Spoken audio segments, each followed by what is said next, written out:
Welcome back, design and technology students. Okay, so the last three videos we've firstly had an introduction to the software. We have looked at different ways of drawing using the rectangle tool and the line tool. We've seen how guides are important when creating designs on Sketchup. And what we're going to be doing now is looking at creating 3D objects using the push-pull function. So, as a way of demonstrating that, we're going to be creating these three 3D objects here, which they may look daunting, but you've done all of the work for this. And it's just, so the last three examples you've made, you've essentially made these, but just a 2D version. So the 3D version of this, it's not a very complex process, but it's an important one to know. So we're going to be making this 50 by 50 by 50 cube. We're going to be making this more unusual kind of rectangular shaped 3D object, which is 90 millimeters wide by 80 tall by 50 deep. And then we're going to create this bizarre looking 3D shape, which is essentially a 3D version of the last example the last activity you made using the guides and the colored squares. Okay, so let's get started. Going to SketchUp. So we're going to start off with our base here. So I'm just going to use the square tool, or the rectangle tool I should say.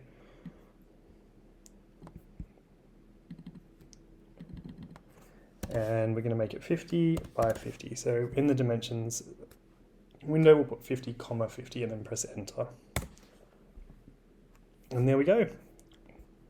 There's the base of our 3D object. So we'll just double check, which is a good habit to get into. It's definitely 50, definitely 50. So that's good. So to make it a 3D object, we're going to use the push-pull tool here. So we're going to select that. We're going to hover over the area that we want to lift to make it a 3D object. We're going to click and we're going to raise it a little bit. So similarly to the guides and the drawing, when you lift it, you don't have to lift it to the exact height that you want it to, because we're going to change that in the dimensions window down the bottom right hand corner. So just stop it at any point by clicking again. And then in the distance or the dimensions box, we're going to write 50. And that's going to make it exactly 50 millimeters high. So we really want to use that dimensions box to get all our dimensions 100% spot on. Okay, so that is our 50 by 50 millimeter cube, which we were looking at before. So the next one is a rectangle base, which is 90 by 50, and then it's 80 millimeters tall. So let's start off with our rectangle tool, which is how we start off with our base. And here we're just going to put the dimensions in again. So we're going to write 90, 50. And I'm just going to move that across a little bit to get a better view. Okay, and using the push-pull tool again, we're just going to hover over the area we want to raise so it kind of gets dotted and selected. And then we're going to raise that up to whatever distance and change it to the desired distance here, which is 80. Okay, so the next one we're going to be looking at, or making, sorry, is this kind of unusual shape here. So we can see here it's the same kind of object as the activity we did for the guides video. So it's a rectangle that's 100 millimeters by 50 millimeters, and then it's been divided into 25 millimeter cubes here. So let's start off with our base again. So that's going to be 100 by 50. So we'll put those dimensions in.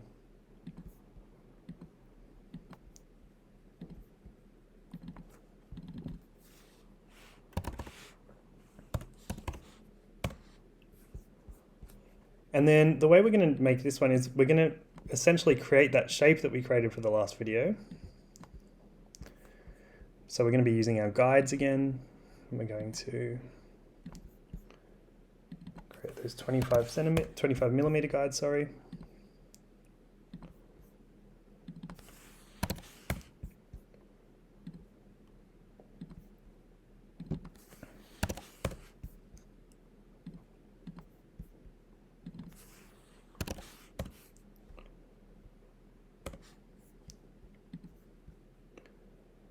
let's put our guides in, making sure we're locking onto the axes that we need to.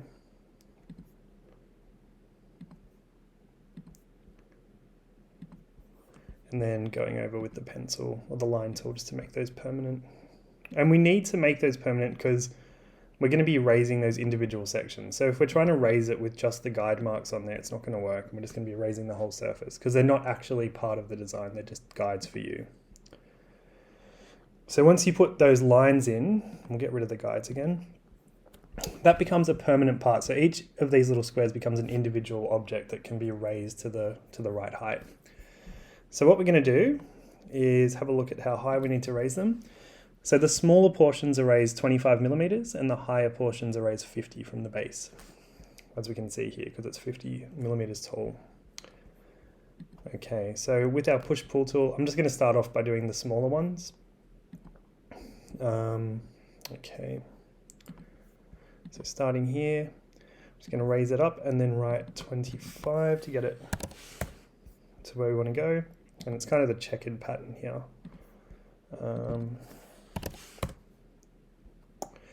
And this is actually a good example. So I've made a mistake here, but it's a good kind of lesson. Here, for some reason, Sketchup wants to put a minus in front of it every now and then. And I can't actually explain to you why that happens, but it's very annoying. But if you do a minus, it's going to go the opposite direction in whatever measurement you've put in. So it's not permanent. You can go back and just get rid of the whole thing and write 25, and that'll just put it to the right section usually. So we really want to get rid of that minus. I'll just write 25. 25. 25. Okay, and then these ones we're going to be raising 50.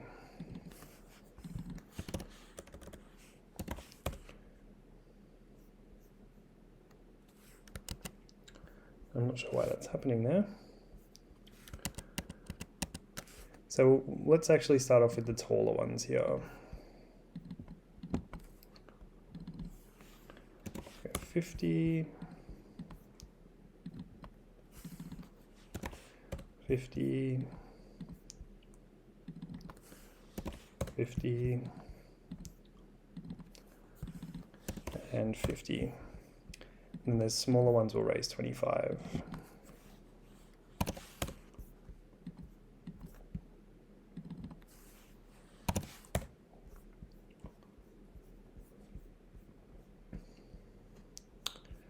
So we're going to have to use the orbit tool. We're going to zoom out a little bit and use the orbit tool to go around the other side and lift those remaining sections to the right height, which is 25 for each of them.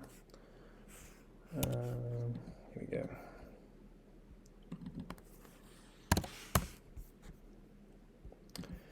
So if we orbit back around to the front view, we can zoom in a little bit perhaps.